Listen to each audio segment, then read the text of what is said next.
காஞ்சிபுரம் மாவட்டத்தில் நீர்வள ஆதாரத்துறை சார்பில் ரூபாய் 9.95 கோடி மதிப்பீட்டில் கட்டப்பட்ட 2 தடுப்பணைகளை காணொலி காட்சி மூலம் தமிழக முதல்வர் திறந்து வைத்தார். அணைகள் கட்டப்பட்ட பகுதிகளில் விவசாயிகளுடன் மகிழ்ச்சியினை கொண்டாடும் வகையில் இனிப்புகளை வழங்கிய சட்டமன்ற உறுப்பினர் சுந்தர். தமிழக நீர்வள ஆதாரத்துறை சார்பில் பல்வேறு மாவட்டங்களில் ரூபாய் 83 கோடியே 19 லட்சம் மதிப்பீட்டில் தடுப்பணைகள், கால்வாய் சீரமைப்பு உள்ளிட்ட நிறைவு பெற்ற பணிகளை தமிழ்நாடு முதல்வர் மு க ஸ்டாலின் காணொலி காட்சி வாயிலாக இன்று திறந்து வைத்தார். அவ்வகையில் காஞ்சிபுரம் மாவட்டம் உத்திரமேரூர் வட்டத்திற்கு உட்பட்ட இருமரம் ஊராட்சியில் ரூபாய் 2.95 கோடி மதிப்பீட்டில் புத்தளி மடுவின் கருகே தடுப்பணை அமைக்கப்பட்டுள்ளது. முதல்வரால் திறந்து வைக்கப்பட்ட தடுப்பணையினை சட்டமன்ற உறுப்பினர் சுந்தர் அப்பகுதி விவசாயிகளுடன் பார்வையிட்டு விவசாயிகளுக்கு இனிப்புகள் வழங்கி மகிழ்ச்சியை கொண்டாடினர்.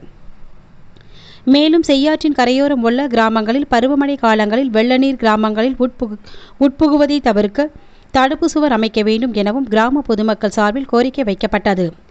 இதனை பரிந்துரைந்து நீர்வள ஆதாரத்துறையிடம் சட்டமன்ற உறுப்பினர் சுந்தர் வழங்கினார். இதேபோல் தொல்லாழி பகுதியில் இதேபோல் தடுப்பணை ரூபாய் 7 கோடி மதிப்பீட்டில் கட்டப்பட்டுள்ளதையும் சுந்தர் எம்எல்ஏ பார்வையிட்டு அப்பகுதி விவசாயிகளுக்கு இனிப்புகள் வழங்கி மகிழ்ச்சி கொண்டாடினார்.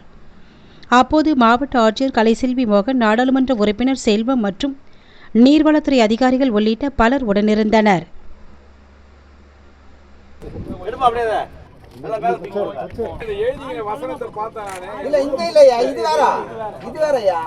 பெரிய ப்ராஜெக்ட்